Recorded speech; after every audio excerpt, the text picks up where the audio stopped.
Geliefdes, hartlik goeiemôre en baie welkom by hierdie kort oggendoordenkings.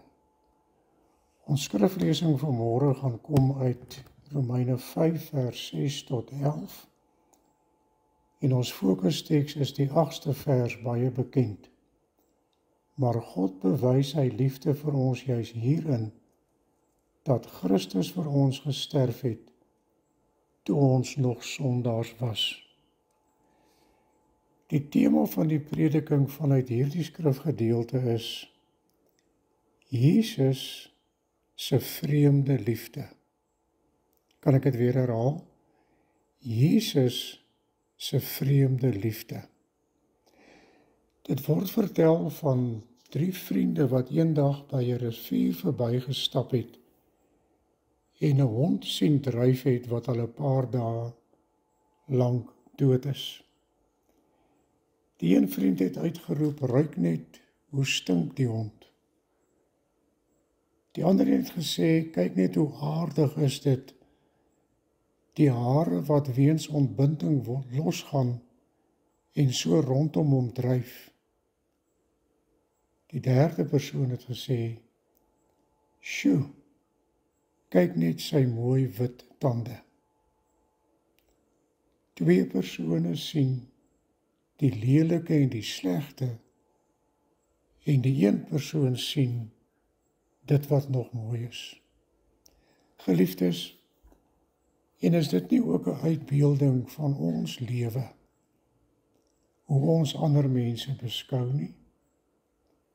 Ons sien so maklik die foute raak, die verkeerde, maar die goeie sien ons nie eintlik raak nie. As ons na Jesus se lewe kyk en na Jesus se optrede kyk, dan is hy soos die laasgenoemde persoon. Jesus tree dan vreemd op, want vir hom gaan dit nie om die mens se sonde nie, maar dit gaan oor daardie mens se lewenspotensiaal en hoe hy daardie mens se lewe kan omskep. Lees maar in die Nuwe Testament. Jesus gaan om met armes, met verontregtes, met misdadigers, met moordenaars, met prostituie, met verkragters, met korruptes, met almal wat, kan 'n mens maar sê, die spoor buister geraak het. En Jesus reik na hulle uit. Dit klink so totaal onlogies. Hy het lief waar daar geen regte verliefde is nie. Hy het lief sonder om voordeel daaruit te trek. Sy liefde is onvoorwaardelik, sonder bepalings, sonder voorvereistes.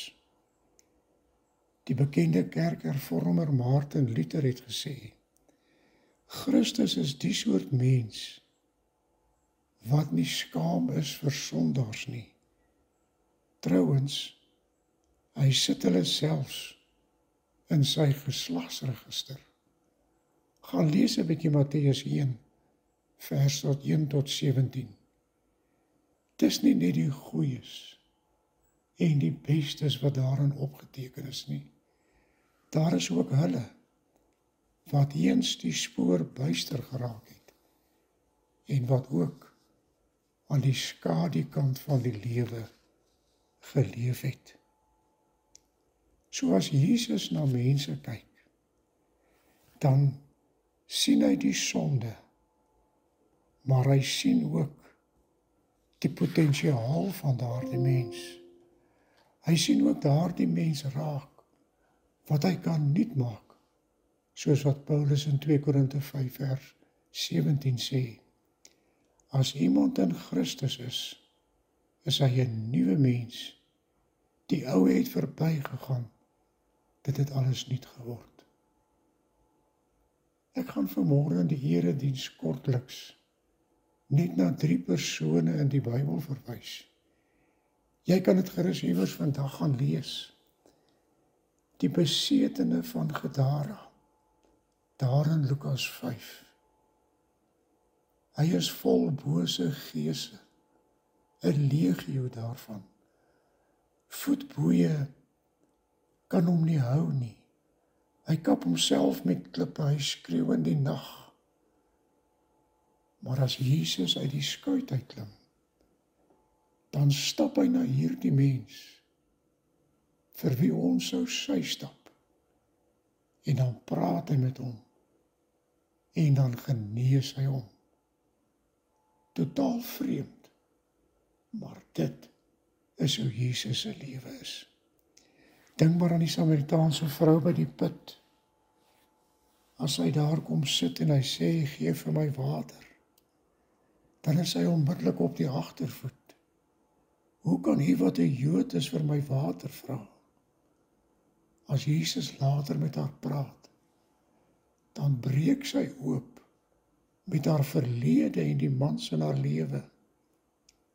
Maar dan kom Jesus en met sy vreemde liefde red hy haar en maak hy haar 'n getuie.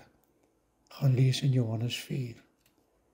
Dink maar aan Paulus, wat eers Saulus was. Gaan lees maar Handelinge 9. Hy word op die pad na Damaskus voorgekeer.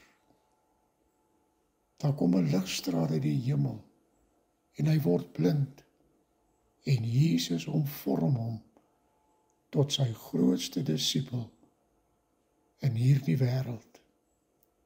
Vreemd, maar dit is hoe Jesus werk, hoe hy sy liefde dag na dag uitdeel.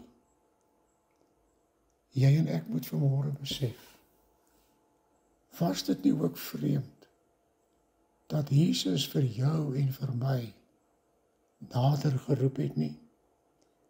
Ons wat soos Paulus, verskoon tog ons wat soos Dawid, kan uitroep, Here, ek het gesondig wat verkeerd is in die oë. Ons wat sê soos die verlore seun, ek het gesondig teenoor Pa en God.